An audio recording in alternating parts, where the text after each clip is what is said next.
นอนบ่หลับเบิดคืนเลยบ่ได้กินข้าวกินน้ำ2 มื้อนี้แล้วเนาะไผใดที่เคยเป็นอาการแบบนี้เนาะแล้วก็ขอความคิดเห็นจากพี่น้องเด้อมันเจ็บแบบว่าหอดห่างกายนะทั่วห่างกายเลยเจ็บหอดต้นหอดโตเนาะปวดเบิดต้นโตแล้วก็เจ็บหัวตัวห้อนหนาววันนี้ก็นอนเบิดมื้อ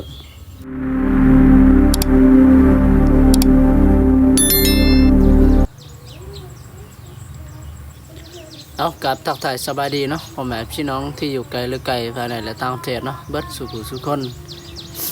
มื้อนี้ก็บาซีก็ได้แนะนำหรือว่าได้บอกอาการเนาะให้พี่น้องนะครับได้ชมได้ฟังเนาะก็คืออาการบาซีตอนนี้เนาะเจ็บท้องแล้วก็เจ็บตับเจ็บไตนะหายใจก็เจ็บนะเนาะเรียกกับบาซีก็สิได้เล่าแต่ทำอิฐเนาะตอนเฮาเป็นทำอิฐนั่นแหละเนาะก็คือจังซี่เนาะพี่น้องเนาะมือซื้อนะมือเฮามาบ้านเนาะมาแต่บ้านพอกเนาะมาส่งน้องมาให้หรือว่ามาฝากน้องมาให้พ่อกับแม่นี่แหละเนาะก็มือนั้นพอดีตกแรงมานะตกแรงเนาะตอนแรกนี่แหละก็เฮาได้กินข้าวแรงกับน้องชายแล้วก็อีพ่อเนาะอีแม่ก็บ่ได้อยู่บ้านนะอีแม่ก็ไปพูดข้าวซอยเอื้อยกับพี่อ้ายเนาะอยู่ผู้พุ่นแหละเนาะก็คือนั่นเนาะกินข้าวกินน้ำแล้วเนาะพอดีก็ได้พักผ่อนว่าเกี่ยมข้าวนอนนะบางทีก็รู้สึกอาการบ่ดีนะเริ่มมันเจ็บท้องนะมันแบบมันบีบหรือว่ามันอันนี้นะมันเจ็บแบบเป็นยามนี่แหละ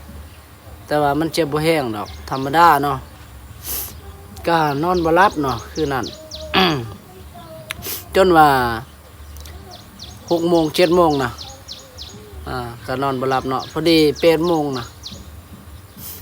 น้องชายเพิ่นมาเนาะน้องชายมาชวนไปเอาไปเบิ่งห้างต่อพุ่นแหละเนาะไปเบิ่งต่อหั่นน่ะพี่น้องเนาะก็บาซี่ก็ขึ้นแต่บ่อนเนาะก็ลงมาหาน้องชายพุ่นแหละพอดีบาซี่ก็ถามว่าไปเอาแถวใดเพิ่นว่านี่นะแถว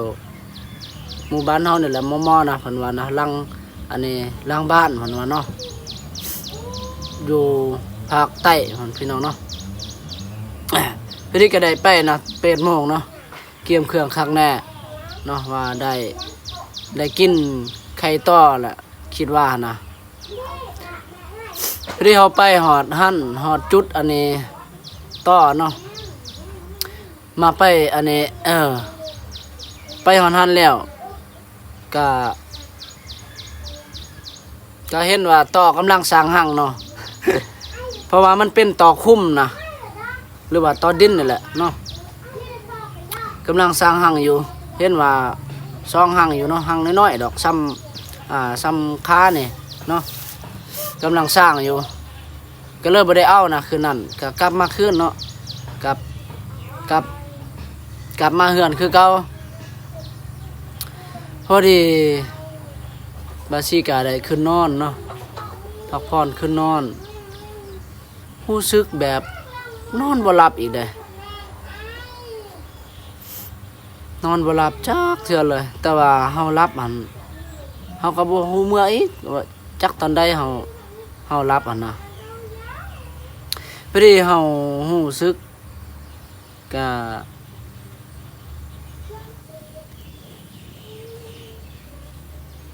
รู้สึกตอนเฮาเจ็บท้องเนาะมันเจ็บแห้งแบบเจ็บห้องปวดท้ายนั่นแหละเจ็บแห้งนะพอดีก็ยังนอนคิดได้คือว่าอาการเป็นจังซี่นะเนาะพอดีบาซี่ก็ได้ลงไปเข้าห้องน้ำเนาะก็ได้ไปเข้าห้องน้ำแล้วก็ขึ้นไปนอนคือเก่าบัดนี้ขึ้นนอนคือเก่าเนาะก็นอนบ่หลับเลยนะคืนนั้นเนาะแบบอันนี้พี่น้องแบบเฮาเจ็บเจ็บท้องแล้วก็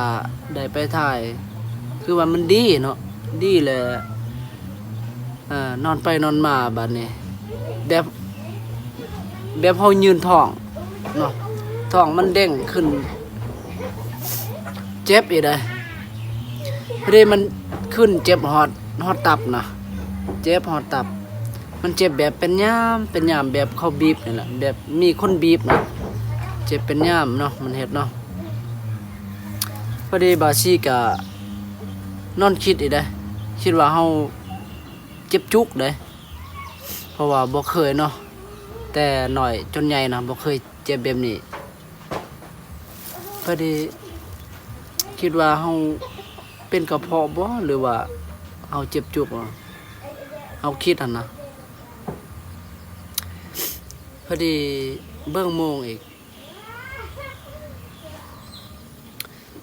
พอดี1 โมงนะ1 โมงกลางคืนเนาะตอนเฮาเจ็บท้องนักหันเฮาไปถ่ายหัน12 โมงเนาะจนว่าเขา1 ชั่วโมงนอนบ่หลับนะเริ่มแต่อันนี้1 โมงนะพอดีเฮานอนบ่หลับเลยเจ็บเลยเจ็บเป็นยามนะเจ็บอันนี้เจ็บตับนี่แหละพอดีจนหอด4 โมงเช้านะ4 โมง5 โมงนี่แหละนอนบ่หลับเลยเจ็บหนักนะจนว่าหายใจบ่ได้นะมันเจ็บแห้งก็เลยบาซี่ก็ได้บอกพ่อเนาะบอกพ่อว่าพ่อเอ้ยลูกนี่รู้สึกแบบอาการนี่แบบเจ็บหนักเจ็บแห้งเนาะคือสิบ่รอดแล้วนะเนาะพอดีพ่อก็ได้ถามเฮาพ่อว่าเจ้าเป็นหยังเพิ่นว่าเนาะเฮาก็ตอบพ่อว่าบ่ฮู้ทำอิดอันเฮาเจ็บท้องแบบปวดท้ายนั่นแหละพอดีหลังจากนั้นเนาะหลังจากนั้นแล้วเฮาก็รู้สึกว่าเจ็บตับเจ็บไตนะเฮาเริ่มเจ็บแต่12 โมงกลางคืนอันนี้จนมา5 โมงนะเฮาบ่ได้นอนนะบอกพ่อเนาะพอดีพ่อก็ได้ลงไปต้มน้ำนะต้มน้ำแล้วก็เพิ่นก็ได้เอาใบคมแฮงหรือว่ายาพื้นเมืองเนาะเพิ่นก็ได้เผาไฟเนาะจนว่ามันร้อนแหละแล้วก็เพิ่นก็ขึ้นอันนี้ไปทาบ่อนหน้าเอิกหรือว่าหน้าท้องเนาะเพิ่นก็ได้ทาบ่อนเฮาเจ็บนะบ่อนเฮาเจ็บเพิ่นก็ได้ทาแล้วเนาะก็อาการก็เริ่มลดลงเนาะพอดีได้กินน้ำร้อนแล้วก็เพิ่นก็เอายาพื้นเมืองคือเก่าน่ะทาจน 2-3 เทื่อนะ 4-5 เทื่อเนาะนี่เฮารู้สึกว่าก็แค่แน่เนาะก็ยังดีแค่แน่แหละพอดีหลังจากนั้นแล้วรู้สึกร่างกายแบบปวดต้นโตนะปวดหมดต้นหมดโตเลยมันปวดแล้วก็เจ็บหัวเนาะเจ็บหัวแล้วก็มีอาการร้อนหนาวพอดีเฮานอนตุ้มผ้าห่มอันยังบ่ดีคือเก่าเลยนอนเบิดเว้นเลยจนว่าฮอดแรงนะอาการแบบหนาวเลยแล้วก็ตัวร้อนนะปวดหมดต้นโตเนาะลุกย่างก็บ่ได้นะมื้อนั้นนะพอดีจนหอดมื้อนี้เนาะมื้อคืนนี่ก็มันเจ็บตับคือเก่าเนาะเวลากลางคืนมันเป็นนะเจ็บหอดตับหอดไตนี่แหละคืนนี้ก็เกือบสินอนบ่หลับแหละคืนนี้เนาะพอดีแค่แน่ยังมีแม่เนาะแม่เพิ่นเอายาพื้นเมืองหรือเอาอีหยังนะเพิ่นก็ได้ทาเพิ่นก็ได้เฮ็ดตามฮีดของเฮานั่นแหละเนาะพอดีก็รู้สึกอาการก็ดีเนาะก็เลยได้นอนมื้อวานนี้ก็บ่ได้กินข้าวมื้อเลยอาการเฮานักสภาพวันนี้จนฮอดมื้อนี้นี่แหละมื้อนี้ก็ยังรู้สึกว่าต้นโตเฮา ร่างกายเฮาอ่อนแอนะอ่อนเพลียเปียร้อยนี่แหละแบบบ่มีแรงบ่มีเหงื่อนะมื้อนี้ก็บ่ได้กินข้าวเบิดมื้อเนาะบ่อยากจักเทื่อ2มื้อแล้วบ่ได้กินข้าว ตอนนี้นะพี่น้อยเนาะอีแม่ก็กำลังส่องหาอันนี้แก้ไขวิธีแก้ไขเนาะปิ่นปัวเฮานี่แหละเพิ่นยังไปหายาพื้นเมืองหรือว่า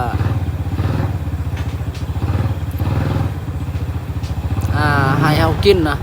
เนาะถ้าหากว่าบ่ดีก็สิได้ไปกวดอยู่ห้องหมอ เทนที่หันตอนเฮาเป็นทำอิฐนั่นน่ะเฮาก็อยากไปกวดอยู่ห้องหมอเนาะแต่ว่าตอนนี้เฮาบ่มีเงินก็เลยบ่ได้ไปนะก็สิได้ลองกินยาพื้นเมือง